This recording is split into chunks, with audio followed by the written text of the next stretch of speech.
Hello there. Big sigh. OMG. Look at the state of him. What a mess. The shirt is off because I'm working out indoors, and the reason is, well, it's a long story, but I mean the cut down version is the gardener came round, and I didn't fancy having an onlooker while I was working out on the patio, so I did wait as long as I could for him to go, but he left when night was falling, and so the patio was pitch black. I don't have the patio floodlit just yet, so hence the indoor workout. I must be really into this 200 Burpees by Christmas challenge, because I caught myself thinking about it yesterday and thinking about the prospect of doing 140 burpees today, which is what you're looking at now. And I have to admit, when I was thinking about it yesterday, I became quite excited.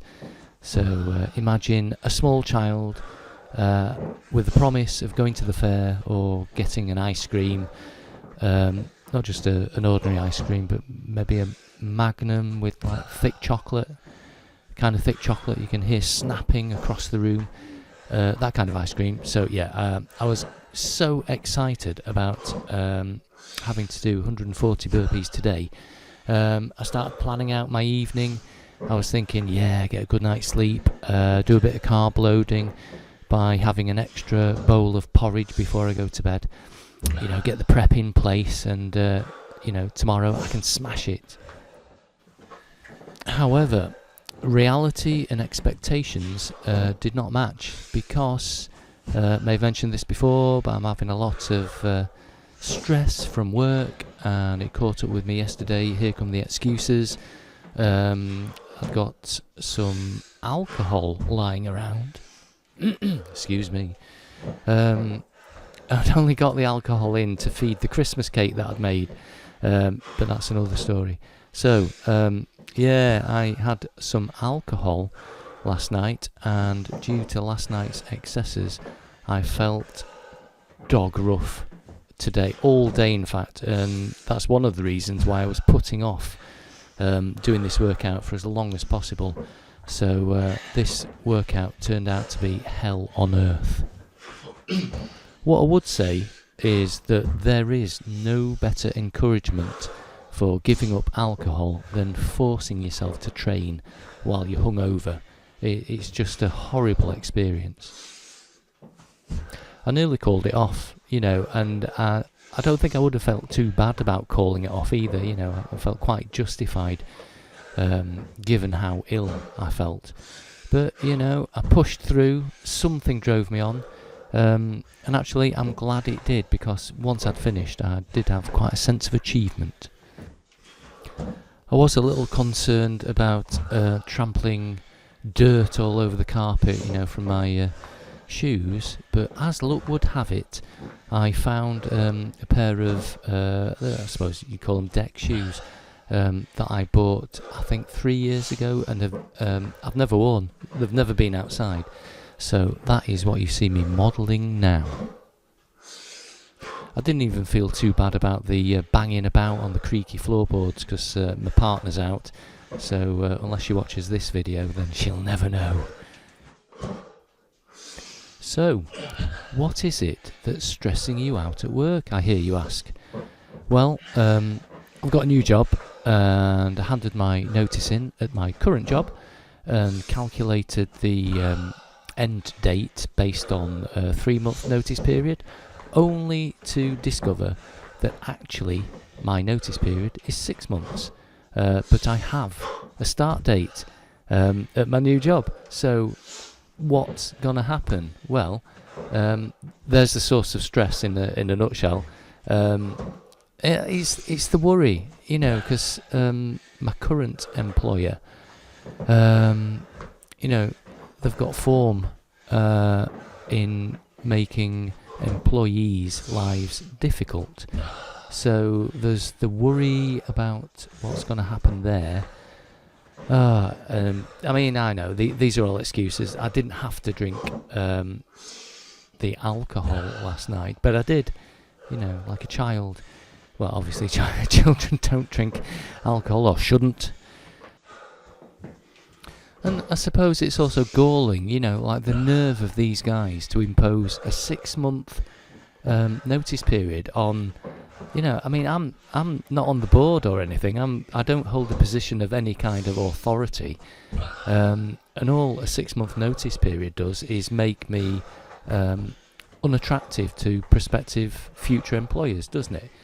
Given two identical candidates, who is the recruiter going to pick? The one with 3-month notice period or the one with 6? I mean, obviously they're going to pick the candidate who can work soonest, and that won't be the one with 6-month notice period. So this notice period it's so heavily biased in favour of the employer. It's just grossly unfair, isn't it? I don't know why I'm rambling on about this. Maybe it'll be some kind of therapy, maybe. I don't know. Just get on with the burpees. That's not actually sweat that's oozing out of my pores. That is pure brandy. Better out than in, as they say. What they also say is don't get drunk the night before a heavy workout, and that's what I should have listened to. But what this means is, if I can meet the challenge of doing 140 burpees whilst hungover, what I'm thinking is the next burpee session, 150, should be a walk in the park compared to this. I was a little worried, from a health and safety perspective about doing this workout whilst hungover. I mean, is it safe? Am I at a higher risk of having a stroke or something, or maybe a heart attack? Well, as you can see, I didn't have one of either of those during this session, but it's like you do wonder about these things. I had actually given up the booze back in May, I think it was, and to be honest, I didn't really miss it. It's just these little mishaps due to work stresses that have pushed me over the edge a couple of times, but I know it'll be easy to just go back to my teetotal lifestyle. Just looking at my stomach here, with the heavy focus on burpees, I've not really had chance to do any ab work, any sit-ups or crunches. I'm not sure I can get away with it, really. Maybe I do need to do some. I mean, I think what's helping me is the amount of cardio is keeping me slim, but I don't know. I mean, I feel like I should do some ab work, but it's just where do I fit it in? Ooh, way up, here come the stats. Ignore the elapsed time. I wasn't actually working out for 32 minutes. Naturally, I forgot to turn my watch off, so it carried on recording while I was trying to rehydrate afterwards. So I think the workout lasted probably about 30 minutes, I would say. But what else have we got? 448 of your English calories burnt. Quite pleased about that. Maximum heart rate of 163. Now that is a surprise, because usually I'm hitting 169 to 170 BPMs for a maximum heart rate, so that is a real surprise. Obviously, getting wrecked the night before and working out hungover is a good policy. Here's some pretty colours for all you pretty... Jesus Christ. For all you pretty colour lovers. So we've got breakdowns of how much time spent in all the zones. You can see the longest time was spent in zone 5, which is fantastic. Can't quite read that small number there. Is it 18 minutes spent in that zone? Anyway, I'll shut up now and you can enjoy the pain and misery on my face.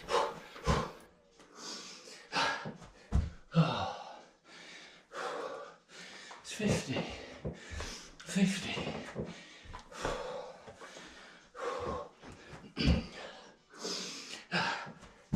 51.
Oh, Jesus. 60. You can tell from the grimace on my face and the huffing and puffing and gasping that I'm really struggling here. And we're not even a third of the way through. So, this was, I have to say, this was one of the hardest workouts I've done, certainly in recent memory. And believe me, I have learnt my lesson.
$70. Halfway there. 70.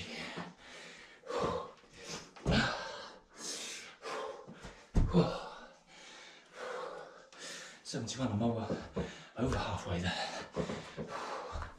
Downhill now.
80. 80.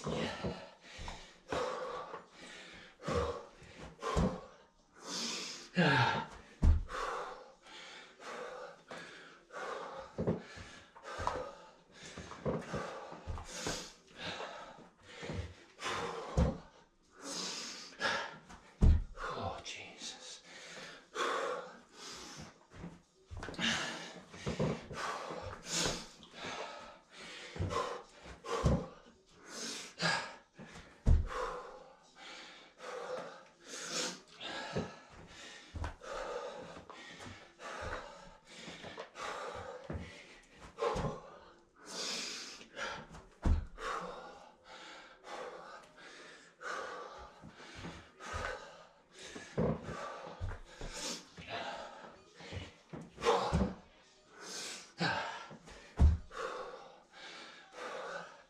So 84 or 85?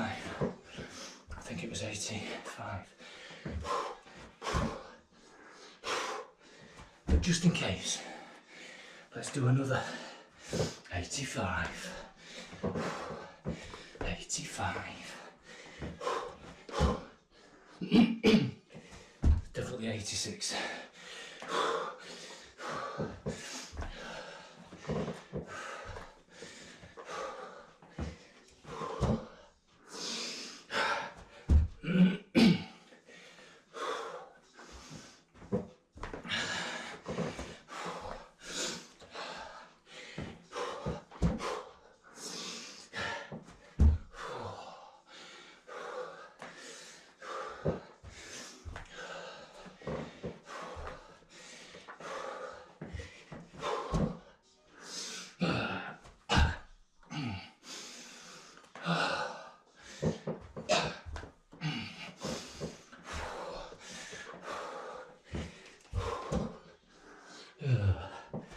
Oh, 90.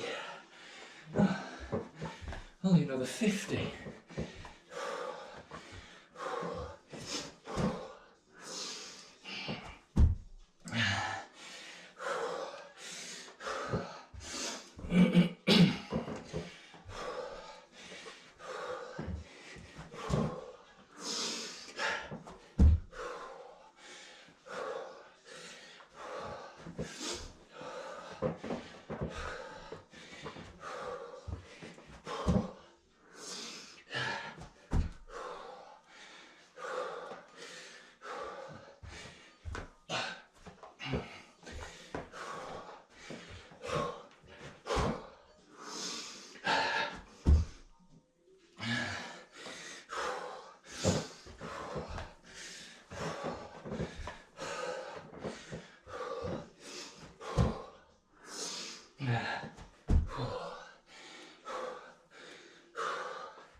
That's 100.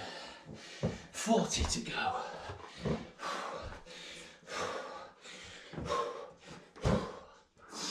Oh, I don't like this. 1. Don't like this at all.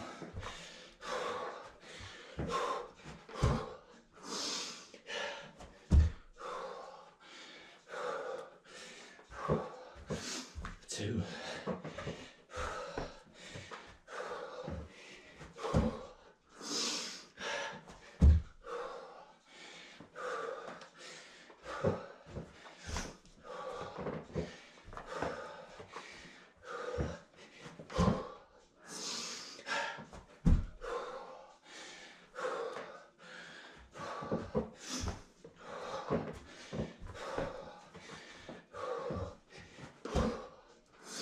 Yeah.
One, 110, 110.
Oh,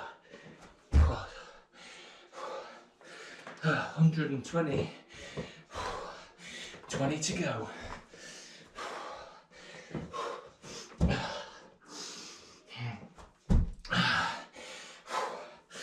21.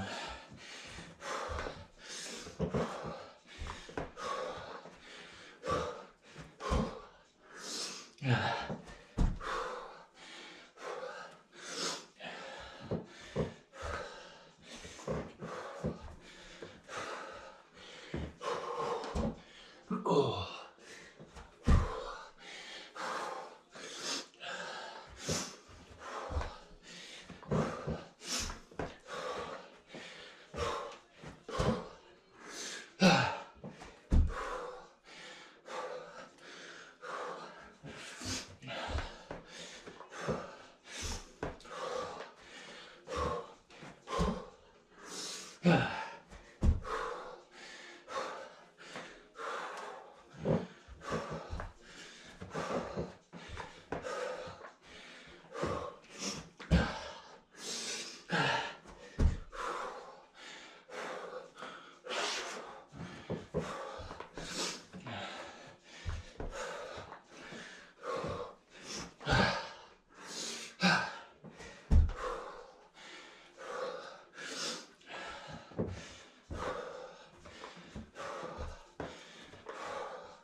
Oh.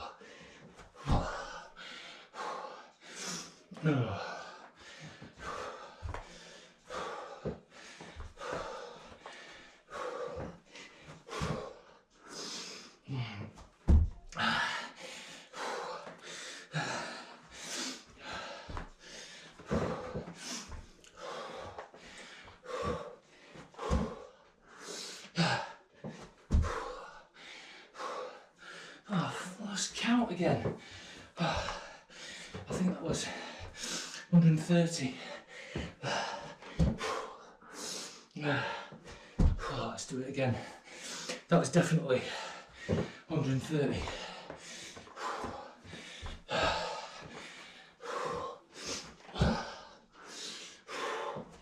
31.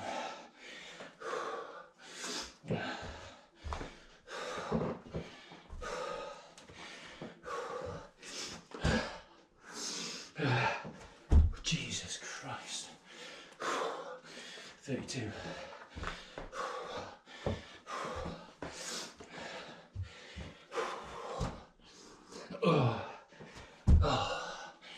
Please make it stop. 33.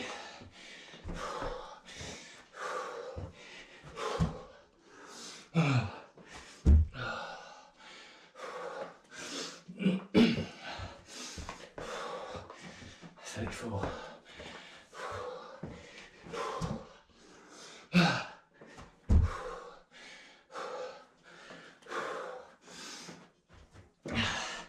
35 that.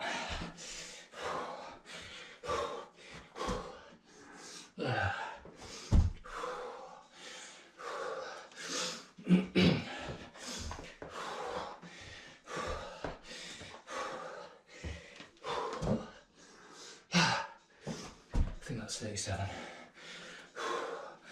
Losing my mind now.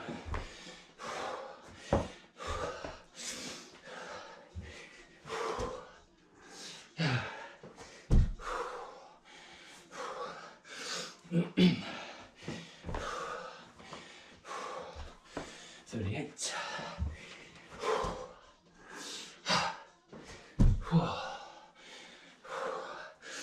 39. One more.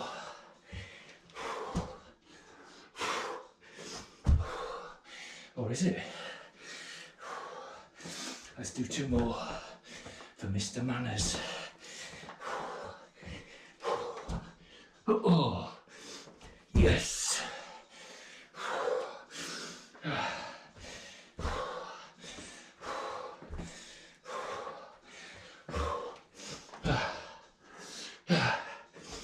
Yes.